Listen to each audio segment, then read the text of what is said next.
Suatu hari, Li Ping dan Erhu minum bersama. Tapi di meja hanya ada daun bawang dan kacang tanah. Li Ping merasa lauknya tidak cocok untuk minum. Lalu ia mengusulkan untuk pergi ke waduk besar di pinggir desa untuk menangkap beberapa ikan. Erhu menjadi bersemangat mendengarnya. Ia bergegas mencari dinamit yang ia sembunyikan saat bekerja di ladang. Mereka berdua pergi ke tepi waduk dengan membawa dinamit. Li Ping melemparkan dinamit ke dalam air.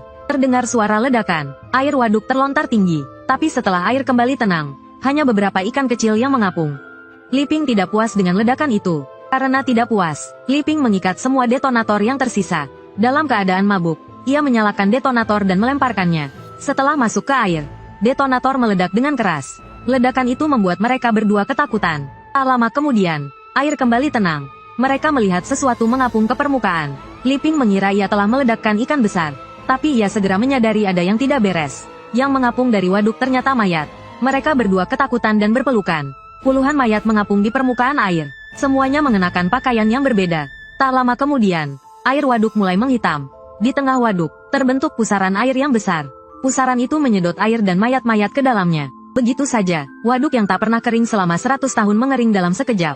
Mereka berdua ketakutan dan bergegas pulang untuk melaporkan kejadian ini kepada kepala desa. Kepala desa terkejut dan membawa beberapa orang ke waduk. Mereka semua tercengang melihat ke bawah. Mereka melihat banyak air mengalir ke dalam sebuah lubang. Kepala desa mengamati lubang itu, tetapi tidak menemukan sesuatu yang aneh. Ia ingin seseorang turun untuk memeriksanya. Saat itu, Liu Dandan, si pemberani, menawarkan diri. Ia mengikatkan tali di pinggangnya dan turun. Beberapa pemuda menarik tali dari atas. Setelah tali diturunkan lebih dari 100 meter, tali itu bergetar hebat. Orang-orang yang menarik tali segera menariknya ke atas. Tiba-tiba, snap, tali itu putus. Saat mereka semua kebingungan, terdengar suara dari dalam lubang. Kepala desa yakin ada monster di dalam lubang itu. Keesokan harinya, ia menyuruh orang untuk mencari Lao Yan Gui. Setelah mendengar cerita itu, Lao Yan Gui merasa masalah ini sulit diatasi. Ia segera memanggil Citu. Citu memberitahu Lao Yan Gui bahwa ada monster sungai berkepala 9 yang bersembunyi di bawah waduk. Sekarang monster sungai berkepala 9 itu bersembunyi di bawah waduk teratai. Ketika kepala ke-9-nya tumbuh, ia akan menjadi iblis. Monster sungai berkepala 9 ini bukan tandingan Lao Yan Gui. Tapi Lao Yan Gui tidak bisa menghindari masalah ini. Untuk melawan monster sungai itu, mereka harus meminta bantuan Husan Shao dan meminjam peluru ajaib milik paman buyut Lao Yan Gui. Kemudian Lao Yan Gui pergi ke rumah paman buyutnya. Ternyata paman buyutnya tahu bahwa ia akan melawan monster sungai berkepala 9 itu.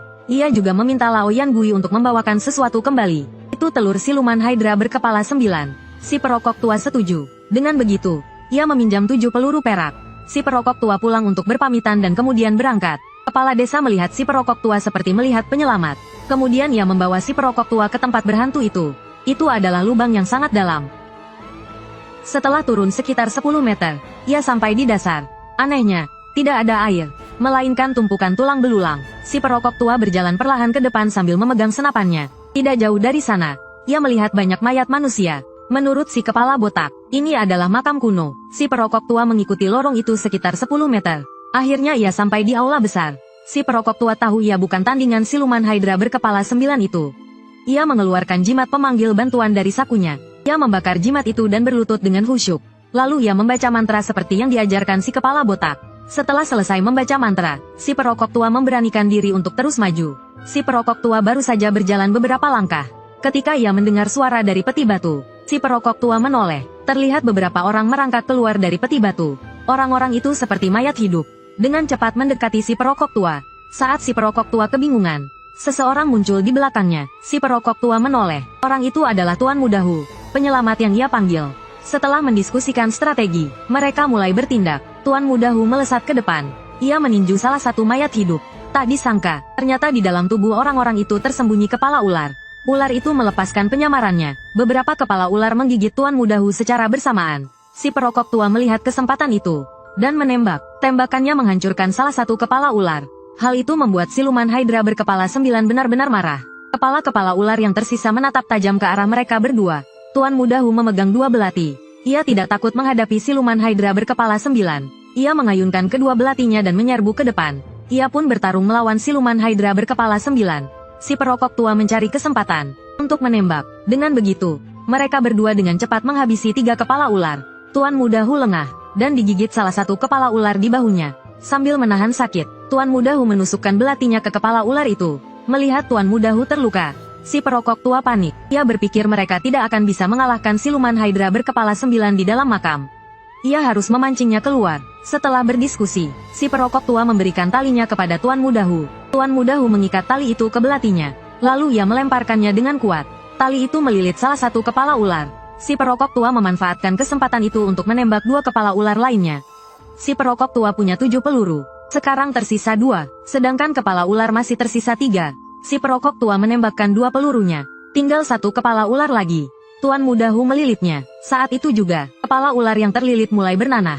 Kepala ular itu menggeliat hebat, mencoba melepaskan diri. Tuan Muda Hu hampir tak bisa menahannya lagi. Si perokok tua segera memberi isyarat untuk menarik tali. Siluman sungai melepaskan kepala palsunya. Cakar naganya mencengkeram tanah dengan erat. Namun, angin segar yang menarik tali.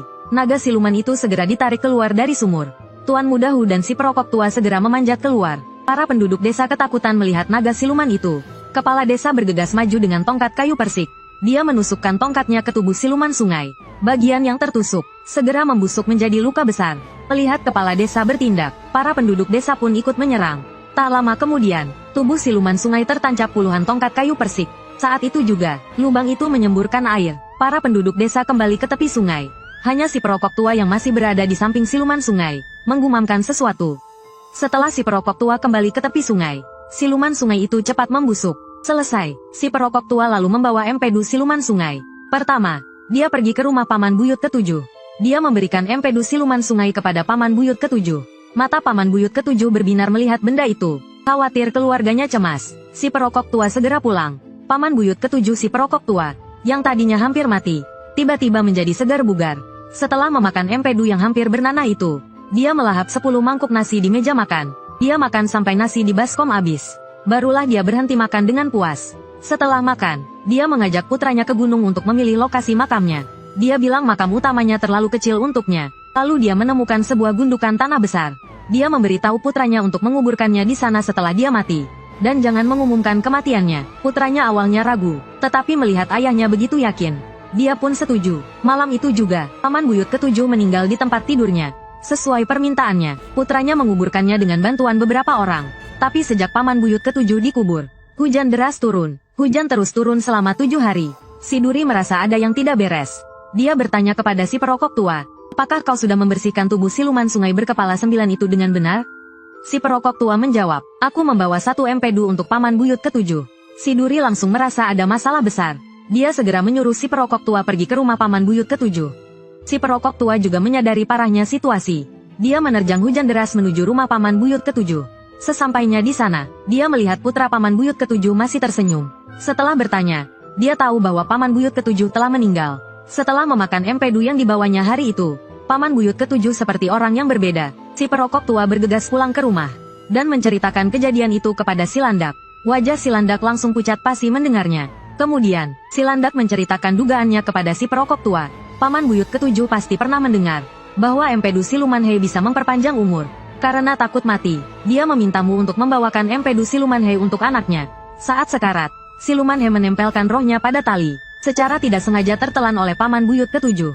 Siluman Hei ingin menggunakan daging dan darah Paman Buyut ke-7 sebagai incasan untuk berubah menjadi naga dan naik ke surga dari dalam peti mati pohon. Namun, dia akan menjadi naga jahat yang menyakiti banyak orang.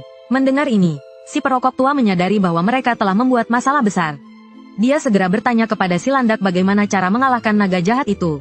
Si Landak memberitahu si perokok tua bahwa untuk mengalahkan naga jahat itu, mereka perlu memanggil 3 petir.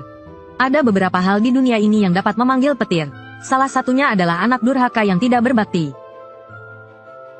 Yang lainnya adalah hewan yang sedang mengalami transformasi supranatural. Hanya dengan menemukan hal-hal ini mereka dapat memanggil petir. Setelah mendengar ini, si perokok tua segera bertindak. Pertama, dia pergi ke rumah Liping. Begitu memasuki halaman, dia mendengar Liping memukuli ibunya lagi di dalam rumah. Si perokok tua mendobrak pintu dan masuk ke dalam rumah. Dia menodongkan pistol ke kepala Liping. Si perokok tua melemparkan seutas tali dan menyuruh Liping mengikat dirinya sendiri. Liping sangat marah melihat si perokok tua, tapi dengan pistol di kepalanya, dia tidak berani melawan. Dia menurut dan mengikat dirinya sendiri. Kemudian, si perokok tua membawa Liping ke rumah Erhu. Dia meminjam ayam Erhu dan pergi ke gunung. Saat itu, Zhao Xi dan orang-orangnya sudah menunggu di gunung. Melihat situasi ini, Liping mengira mereka akan menghabisinya. Dia menangis dan memohon kepada si perokok tua. Si perokok tua mengikat Li Ping ke sebuah tiang. Lalu dia menyuruh Li Si dan yang lainnya menggali peti mati. Tidak butuh waktu lama untuk menggali sebuah peti mati. Namun, tiba-tiba terdengar suara ketukan dari dalam peti mati. Hal ini membuat semua orang ketakutan.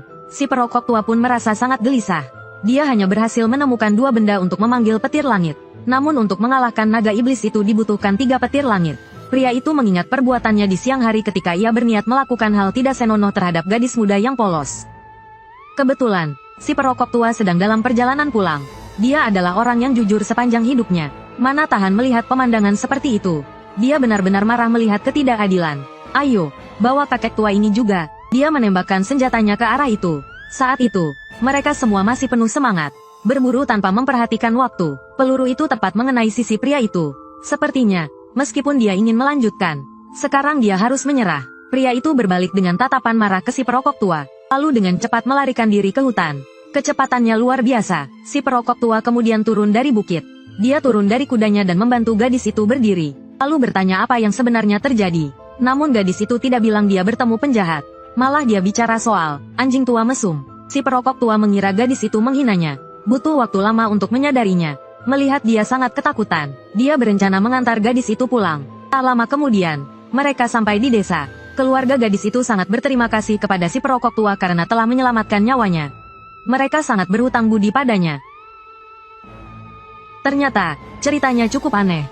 Katanya, lebih dari 10 tahun yang lalu, seekor anjing melahirkan anak anjing. Total ada 4 ekor, 3 diantaranya berbulu kuning, tetapi 1 berwarna putih bersih.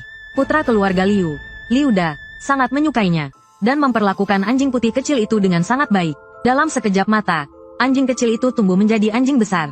Anjing putih itu jinak di rumah, tetapi begitu keluar, ia menjadi sangat galak. Ia pernah berkelahi dengan semua anjing liar dan peliharaan di desa sekitar, dan selalu menang. Lambat laun, ia menjadi raja anjing di daerah itu. Hingga 10 tahun kemudian, anjing putih itu menjadi tua, dan tidak lagi suka berkelahi. Namun, ia memiliki kebiasaan baru, yaitu mengawini anjing betina di mana-mana. Semua anak anjing itu adalah keturunannya. Penduduk desa merasa bahwa anjing itu pasti punya niat tertentu. Hingga suatu hari terjadi sesuatu di desa. Pada hari itu, Patua Liu pulang dari ladang. Saat sampai di depan pintu, ia mendengar putrinya berteriak minta tolong dari dalam rumah. Patua Liu segera berlari masuk ke dalam rumah.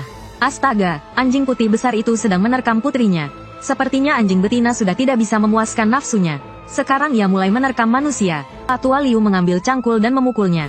Tetapi anjing putih besar itu menghindarinya, dan malah menggigit betisnya, sebelum melarikan diri dengan santai. Patua Liu sangat marah, dan mencarinya di dalam dan di luar desa, tetapi tidak menemukannya. Ia pikir masalahnya sudah selesai.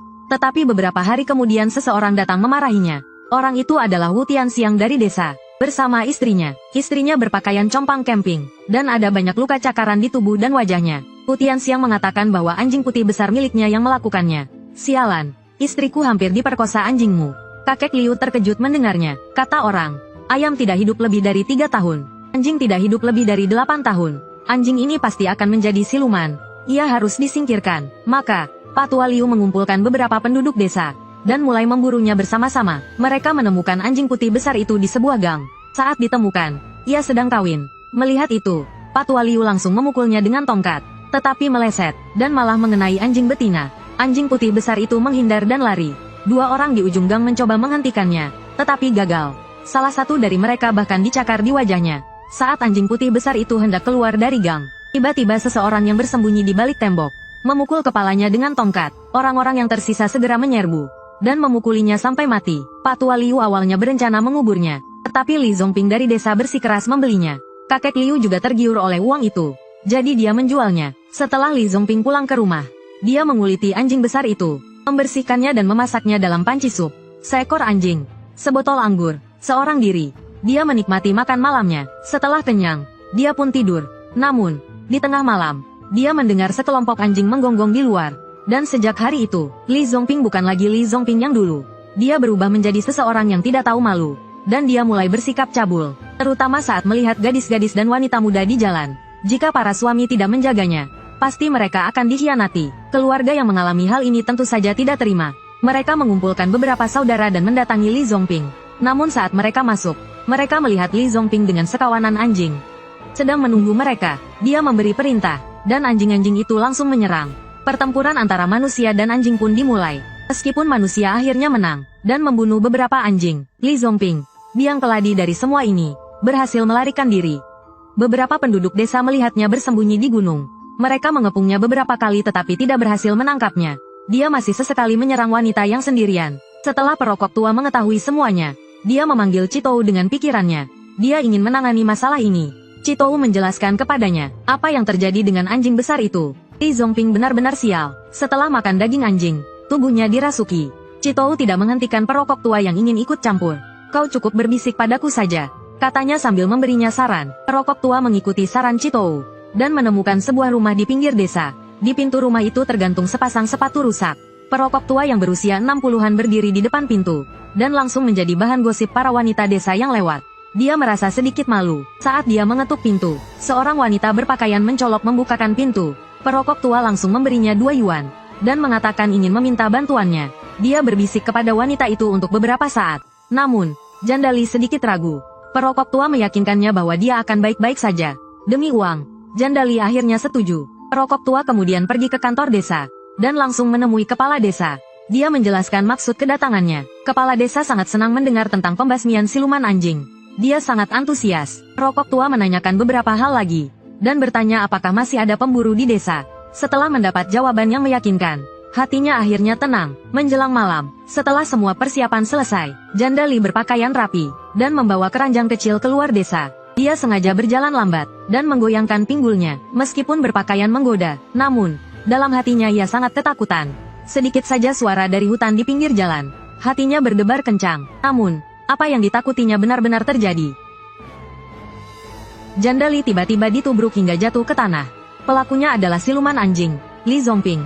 Ia menjulurkan lidahnya yang panjang sambil meneteskan air liur, merobek pakaian Jandali dan hendak berbuat tidak senonoh. Namun tiba-tiba terdengar suara tongkat kayu dipukul dari belakang. Siluman anjing itu dulu mati karena dipukuli ramai-ramai, dan itu adalah hal yang paling ia takuti. Li Zongping melihat tongkat itu, dan tubuhnya gemetar ketakutan. Kemudian, ia melolong ke langit, dan belasan anjing liar berhamburan keluar dari hutan. Semua anjing itu menggeram dan menerkam penduduk desa. Anjing-anjing liar itu sangat ganas. Meskipun jumlah penduduk desa banyak, dan mereka membawa senjata, melihat keganasan anjing-anjing itu, mereka sedikit ragu. Hal ini membuat anjing-anjing liar itu unggul. Beberapa penduduk desa terluka, penduduk desa hampir kalah, tetapi tiba-tiba terdengar suara derap kaki kuda. Yi Zhenfeng akhirnya menemukan sasaran empuk, dan langsung menyerang anjing-anjing itu tanpa ampun. Dalam sekejap, anjing-anjing liar itu tercerai-berai. Yi Zhenfeng sangat gembira hingga hampir tak bisa berkata-kata. Li Zongping menyadari situasi buruk, dan langsung lari ke hutan. Namun, belum jauh ia berlari, ia merasa menginjak sesuatu. Tiba-tiba, sebuah jaring besar terbentang di udara, dan langsung menjeratnya. Perangkap itu sudah disiapkan sebelumnya. Menunggu Li Zongping masuk perangkap, siluman anjing Li Zongping menggeram marah pada kakek perokok. Namun, kakek perokok hanya mengulurkan tangannya, dan membukanya di depan siluman anjing. Siluman anjing itu terkejut, dan langsung pingsan. Kakek perokok tahu bahwa jiwa siluman anjing itu telah keluar dari tubuh Li Zongping, dan menyuruh orang-orang untuk menurunkannya. Meskipun Li Zongping kerasukan siluman anjing, ia tetap diikat. Akhirnya, ia dihukum karena pelecehan. Jandali dipuji karena pengorbanannya, dan dipandang dengan hormat oleh penduduk desa. Siluman anjing itu telah kabur. Kepala desa sangat berterima kasih kepada kakek perokok. Ia sangat kagum dengan cara kakek perokok mengusir siluman anjing menggunakan kumis harimau. Namun, ia masih khawatir siluman anjing itu akan kembali. Tetapi, kakek perokok justru menunggunya kembali.